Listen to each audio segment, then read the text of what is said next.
Well, let's go over to Hebrews, the 9th chapter. Hebrews 9, and pick it up at verse 13.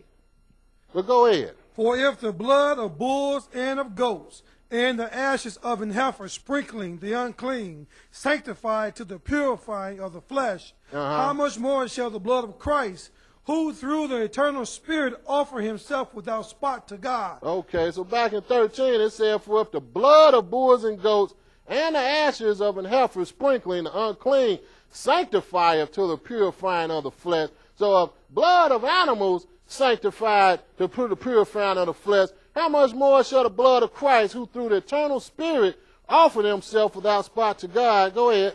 Purge your conscience from dead works to serve the living God. Okay, so how much more would the blood of Christ sanctify the purifying of the flesh? Verse 15. And for this cause he is the mediator of the New Testament, that by means of death for the redemption of the transgression that were under the first testament, they which are called might receive the promise of the eternal inheritance. Okay, so for this cause he is the mediator of the New Testament, that by means of death, that means he had to die for this New Testament to even be intact. Something has to die for a testament to even be in effect. For the redemption of the transgressions that were under the first testament, they which are called might receive the promise of eternal inheritance. For what? 16. For where a testament is, there must also the necessity be the death of the testator. Okay, so where a testament is, there must also of necessity be the death of a testator. So in the Old Testament, that's a testament, right? The blood of bulls and goats were the testator for the Old Testament. Now, we're in the New Testament, we had Jesus die for the sins of the people. And that's a New Testament. So we only had 2 testators out of this whole Bible. That's why it's only 2 testaments. But go ahead, verse 17. For a testament is of force after men are dead. Otherwise it is of no strength at all while the testator liveth. Okay, so for a testament is of force after men are dead. So that's when the testament is put in force, when something died. Otherwise it is of no strength at all while the testator liveth. So if Jesus still lived like most of us wish he would have, then there wouldn't have been no more sacrifice for sins, because the testator had to die. Verse 18. Whereupon neither the first testament was dedicated without blood.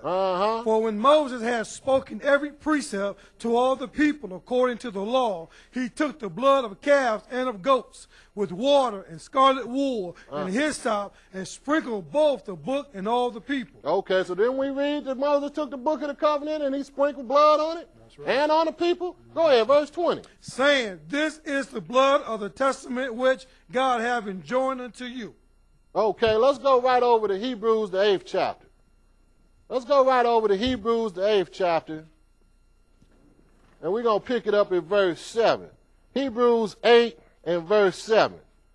Go ahead. For if that first covenant had been faultless, then should no place have been sought for the second. Okay, so if the first testament had been faultless, then there wouldn't have been no reason for Jesus to have to come die for the sins. But we had it in here, Hebrews, the 10th chapter, where it told you the blood of bulls and goats could never take away sin. So a man had to come die for the sins of the people. So this is the law that changed from the old covenant to the new covenant. The members changed. The blood of the bulls and goats always represented the sacrifice of Jesus. But once he came and did it for himself, then why would it be need for another testator? But go ahead.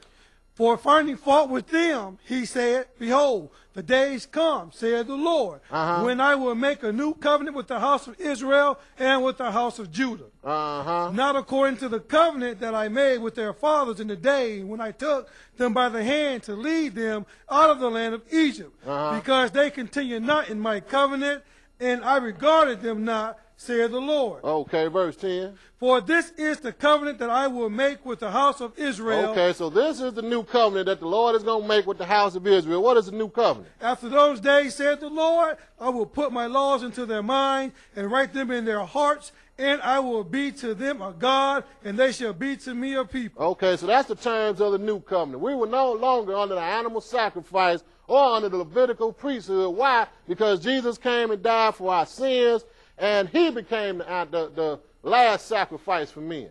And there's no more sacrifice after him. Let's swing right over to Ecclesiastes real quick and read one verse here. Ecclesiastes, the 3rd chapter. Because we need to see everything that the Lord put in effect in this book is done forever. There's nothing ever going to change.